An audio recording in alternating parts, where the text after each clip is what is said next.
एक सायरन, एक लाल बत्ती और एक सवाल जो सबकी जुबान पर है। क्या दुनिया सच में एक और महायुद्ध के मुहाने पर आ खड़ी हुई है?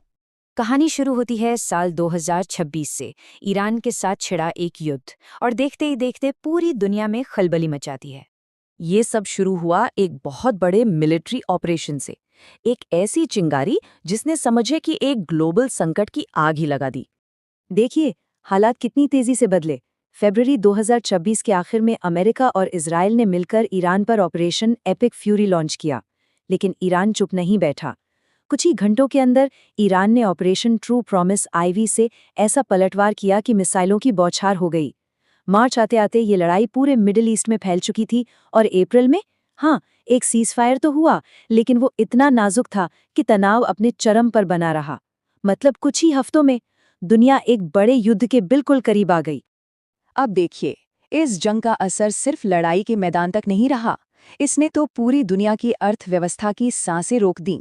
वजह, होर्मुज़ चोक पॉइंट का बंद हो जाना, जहां से दुनिया का ज्यादातर तेल गुजरता है। ये जो हॉर्मुज़ जल डमरू मध्य है ना, ये कोई आम समुद्री रास्ता नहीं है। इसे आप ग्लोबल इकोनॉमी की लाइफलाइन कह सकते हैं।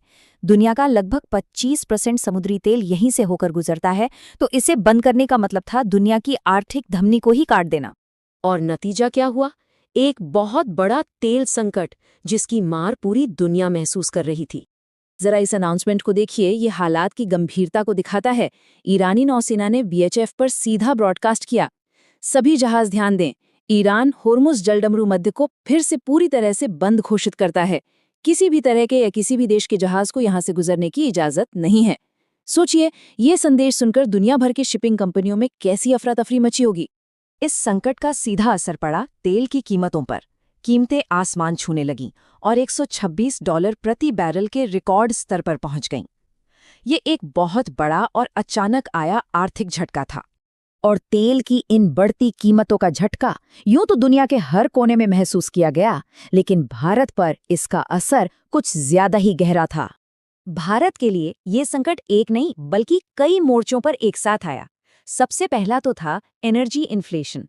हम अपना 85% कच्चा तेल इंपोर्ट करते हैं, और अब उस पर वॉर सरचार्ज देना पड़ रहा था। दूसरा, समुद्री रास्ते बंद होने से हमारा व्यापार, हमारा एक्सपोर्ट इंपोर्ट सब कुछ रुक सा गया। तीसरा, और ये बहुत बड़ी चिंता की बात थी, खाड़ी देशों में बसे हमारे लाखों भारतीयों की सुरक्षा। और चौथा, चाबहार पोर्ट जैसे हमारे बड़े बड़े स्ट्रेटेजिक प्रोजेक्ट्स, उनका भविष्य भी अनिश्चित हो गया था। और ये कोई छोटा मोटा आंकड़ा नहीं है। खाड़ी क्षेत्र में 80 से 90 लाख भारतीय रहते हैं। ये सिर्फ एक नंबर नहीं है।